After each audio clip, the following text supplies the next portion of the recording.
નમસ્કાર મિત્રો, ગ્રહોની માયામાં મારા દરેક વાલા જાતકોનું સ્વાગત. આપ અમને નિહાળી રહ્યા છો ગ્રહોની માયામાં, અને આજે આપણે વાત કરીશું દૈનિક રાશિ ભવિષ્ય. મિત્રો, દૈનિક રાશિ ભવિષ્યની વાત કરતા પહેલા એક નજર નાખીએ આજના પંચાંગ ઉપર. 18 જૂન 2026 ગુરુવારનો દિવસ. વિષ્ણુદેવની આરાધના ઉપાસના કરી આજના દિવસની શુભ શરૂઆત કરી શકાય. વિક્રમ સંવત 2082 ઈસવીસન 2026 જ્યેષ્ઠ માસ શુક્લ પક્ષ અને ચતુર્દશી તિથિ. વાઘાત યોજ વાણિજ કરણ અને પુષ્ય નક્ષત્ર જે શનિદેવનું નક્ષત્ર. આજના ચંદ્રમાં કર્ક રાશિમાં પરિભ્રમણ કરશે. આજના અભિજીત મુહૂર્ત 11:54 થી 12:50 સુધી. આજના રાહુકાળ 2:06 થી 3:51 સુધી. અને આજનો સૂર્યનો ઉદય 5:22 થી 7:21 સુધી. તો મિત્રો, આ હતું આજનું પંચાંગ. હવે આપણે વાત કરીશું આજનો ગ્રહ ગોચર. મેષ રાશિમાં મંગળદેવનું પરિભ્રમણ અને મિથુન રાશિમાં બુધ અને સૂર્યનું. કર્ક રાશિમાં ગુરુ, ચંદ્ર અને શુક્રદેવનું પરિભ્રમણ. કેતુદેવ સિંહ રાશિમાં, રાહુદેવ કુંભ રાશિમાં, શનિ મહારાજ યથાવત મીન રાશિમાં પરિભ્રમણ કરી રહ્યા છે. મિત્રો, આ હતું આજનું પંચાંગ. હવે આપણે વાત કરીશું આજનું દૈનિક રાશિ ભવિષ્ય. આજનો દૈનિક રાશિ ભવિષ્યની ચંદ્ર રાશિ પર આધારિત આ નામકરણ સમજ.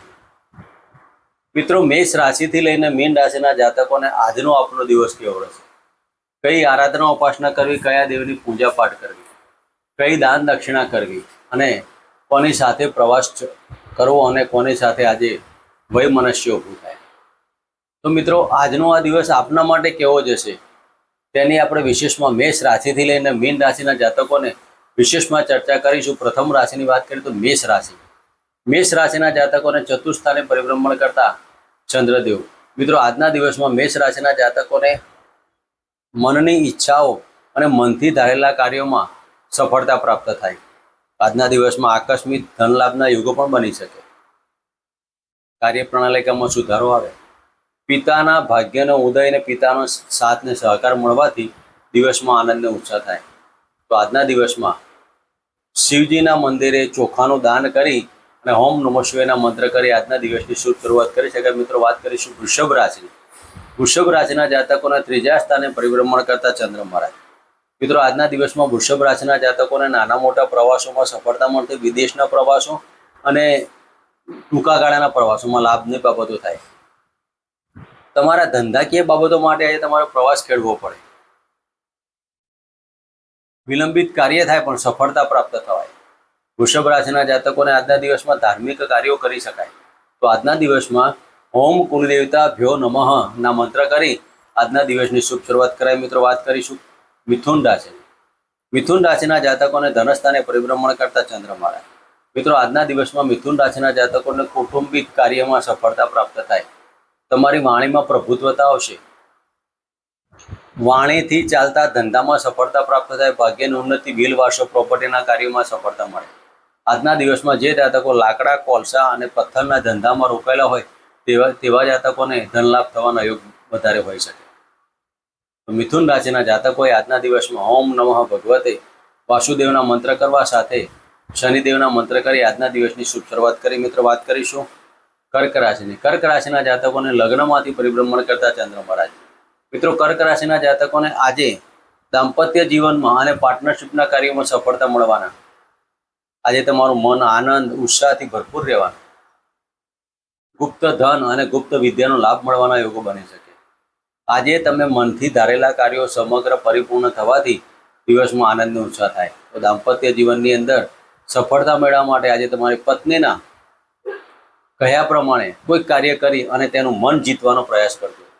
તો કર્ક રાશિના જાતકોએ આજના દિવસમાં શિવજીના મંત્ર ઓમ નમઃ શિવાયના મંત્ર કરવા અને ગાયને ગોળગીવાળી રોટલી અર્પણ કરી આજના દિવસની શુભ શરૂઆત કરે. મિત્રો, વાત કરીશું સિંહ રાશિની. સિંહ રાશિના જાતકોને 12મા સ્થાને પરિભ્રમણ કરતા ચંદ્ર મહારાજ.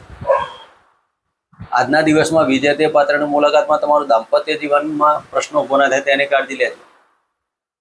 નોકરીની અંદર બહાર જવાનો યોગ પણ બની શકે છે. સિંહ રાશિના જાતકોને આજના દિવસમાં આવક કરતા જાવકનું પાસું વધારે મજબૂત રહેશે. ખોટા ખર્ચા ઉપર કંટ્રોલ લેજો. સિંહ રાશિના જાતકો આજે પિતાના ચરણ સ્પર્શ કરવા અને માતાની આજ્ઞાનું પાલન કરી હોમ માતૃ દેવતા ભ્યો નમઃ કરી આજના દિવસની શુભ શરૂઆત કરાય. મિત્રો વાત કરીશું કન્યા રાશિની.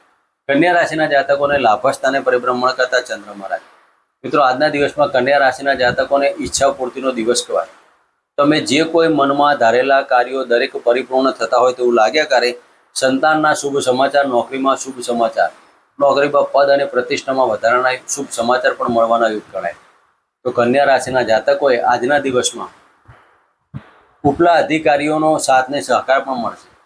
તો આજના દિવસમાં તમે ઓમ શમ શનિચરાય નમઃ ના મંત્ર કરવા અને કાળા કૂતરાના દૂધની રોટલી અર્પણ કરી આજના દિવસની શુભ શરૂઆત કરાય. મિત્રો વાત કરીશું તુલા રાશિની. તુલા રાશિના જાતકોને કર્મસ્થાને પરિભ્રમણ, દસમ સ્થાને પરિભ્રમણ કરતા ચંદ્ર મહારાજ. આજના દિવસમાં તુલા રાશિના જાતકોને સરકારી ક્ષેત્રે, રાજકીય ક્ષેત્રે અને પદ પ્રતિષ્ઠામાં, કાર્યપ્રણાલિકામાં સુધારા થવાથી દરેક કાર્યમાં સફળતા મળવાની. મકાન સુખ, વાહન સુખના કાર્યો કરવા હોય તો આજના દિવસમાં થોડા ડિલે થશે, થવાના ચોક્કસ. ભાગ્યની ઉન્નતિ અને ધાર્મિક કાર્યમાં ખર્ચ. આજના દિવસમાં તુલા રાશિના જાતકોએ મકાન સુખ, વાહન સુખની બાબતોમાં થોડીક ચિંતાઓને બાદ કરતા દિવસ સફળતાઓ કહી શકાય. તમારી માતાના મેડિકલ પ્રશ્નો ઉત્પન્ન ના થાય, માતાના નાના મોટા રોગની વૃદ્ધિ ના થાય તેની કાળજી લો. તો આજના દિવસમાં શિવજીના મંદિરે દૂધ, પાણી, કાળા તલનો અભિષેક કરી મહામૃત્યુંજય મંત્રના જાપ કરી આજના દિવસની શુભ શરૂઆત કરાય. મિત્રો વાત કરીશું વૃશ્ચિક રાશિની. વૃશ્ચિક રાશિના જાતકોને ભાગ્યસ્થાને પરિભ્રમણ કરતા ચંદ્ર મહારાજ. મિત્રો વૃશ્ચિક રાશિના જાતકોને આજે નાના મોટા પરાક્રમ, નાના ભાઈ બહેનો સાથનો સહકાર મળશે. ભાગ્યની ઉન્નતિ અને સામાજિક કાર્યોમાં ખર્ચ. આજે તમે પબ્લિસિટીના કાર્યો કરો કે મકાન સુખ, વાહન સુખના કાર્યોમાં પણ સફળતા મળશે. આજે તમે જે કાર્ય કરી રહ્યા છો તે કાર્યમાં સફળતા મળવાના યોગ એટલા જ પ્રમાણમાં રહેલા છે. આકસ્મિક ધનલાભના યોગો સાથે આજ તમે જોડાવાના. તો વૃશ્ચિક રાશિના જાતકોએ આજના દિવસમાં હનુમાનજીની આરાધના ઉપાસના કરવી અને શિવજીના મંદિરે દૂધ પાણીનો અભિષેક કરી ઓમ નમઃ શિવાયના મંત્ર કરવા. મિત્રો વાત કરીશું ધનુ રાશિની. ધનુ રાશિના જાતકોને અષ્ટમ સ્થાને પરિભ્રમણ કરતા ચંદ્ર મહારાજ. આજના દિવસમાં વાયરલ ઇન્ફેક્શન, પેશાબને લગતા રોગો સાવધાની રાખજો. યુરિન સંબંધિત રોગોમાં તકલીફ થવાના યોગ પણ બની શકે. ધન રાશિના જાતકોએ વાણી પર સંયમ રાખવો અને ખોટા ખર્ચા ન કરવા. ગુપ્ત ધન ને ગુપ્ત વિદ્યાથી તમારે સાવચેતી રાખવાની. વાણી ઉપર સંયમ રાખીને ચાલવાથી અને કૌટુંબિક અને સાસરી પક્ષમાં નાના મોટા પ્રશ્નો ઉપસ્થિત થવાના. તો આજના દિવસમાં ધન રાશિના જાતકોએ કાળા કૂતરા દૂધની રોટલી અર્પણ કરી અને શિવજીના મંદિરે ગંગાજળ અર્પણ કરી ઓમ નમઃ શિવાયના મંત્ર કરવા. મિત્રો વાત કરીશું મકર રાશિની. મકર રાશિના જાતકોને સપ્તમ સ્થાને પરિભ્રમણ કરતા ચંદ્ર મહારાજ. આજના દિવસમાં પાર્ટનરશિપના કાર્યો અને ધંધાના કાર્યોમાં સફળતા મળવાના યોગ બની શકે. નવા નિર્માણ કરેલા ધંધામાં આજે પ્રગતિનો યોગ બને. આજના દિવસમાં ધન અને પાર્ટનરથી લાભની બાબતો બની શકે. મકર રાશિના જાતકોએ આજે કોઈક નવું કાર્ય કરવા માટે તમારું મન કહેતું હોય તો તમારા દરેક કાર્યમાં સફળતા મળશે. તો આજે મકર રાશિના જાતકોએ શિવજીના મંદિરે સરસવનો તેલનો દીપક પ્રજ્વલિત કરી અને અડદ અને દૂધથી અભિષેક કરી હોમ શમ શનિચરાય નમઃના મંત્ર કરી સાથે હોમ નમઃ શિવાયના મંત્ર કરો. મિત્રો આજના વાત કરીશું કુંભ રાશિની. કુંભ રાશિના જાતકોને છઠ્ઠા સ્થાને પરિભ્રમણ કરતા ચંદ્ર મહારાજ. મિત્રો કુંભ રાશિના જાતકોને આજે નોકરીમાં પરિવર્તન અને નોકરીની અંદર નાની મોટી બાબતો ઉપસ્થિત થાય. આજના દિવસમાં દાંપત્ય જીવનમાં તકલીફ ઊભી ના થાય તેની પણ કાળજી લેજો. આજે તમારી માતા તરફથી તમને કંઈક લાગણી હોય તેવું મનથી લાગશે. તો પતિ પત્નીના કારણે માતાને તકલીફ ના થાય તેવા કાર્ય કરજો. કુંભ રાશિના જાતકોને આજના દિવસમાં કાળા કૂતરા દૂધની રોટલી અર્પણ કરી અને ચોખાનું દાન ભિક્ષુકને આપી આજના દિવસની શુભ શરૂઆત કરાય. મિત્રો વાત કરીશું મીન રાશિની. મીન રાશિના જાતકોને પંચમ સ્થાને પરિભ્રમણ કરતા ચંદ્ર મહારાજ. મિત્રો આજના દિવસમાં સંતાનના સારા સમાચાર અને સંતાનથી શુભ સમાચાર. વિદ્યાર્થી વર્ગને ઉચ્ચ વિદ્યા પ્રાપ્તિના યોગ પણ બની શકે છે. આકસ્મિક ધન લાભના યોગો, ધન લાભની બાબતો, ધન વૃદ્ધિ અને વાણીમાં સફળતા. તો મીન રાશિના જાતકોએ આજના દિવસમાં માતાના ચરણ સ્પર્શ કરવા અને કાળા કૂતરા દૂધની રોટલી અર્પણ કરી આજના દિવસની શુભ શરૂઆત કરાય. મિત્રો આ તો આજનું દૈનિક રાશિ ભવિષ્ય. ફરી મળીશું આ જ જગ્યાએ. ચરણમાં જય માતાજી. જય શ્રી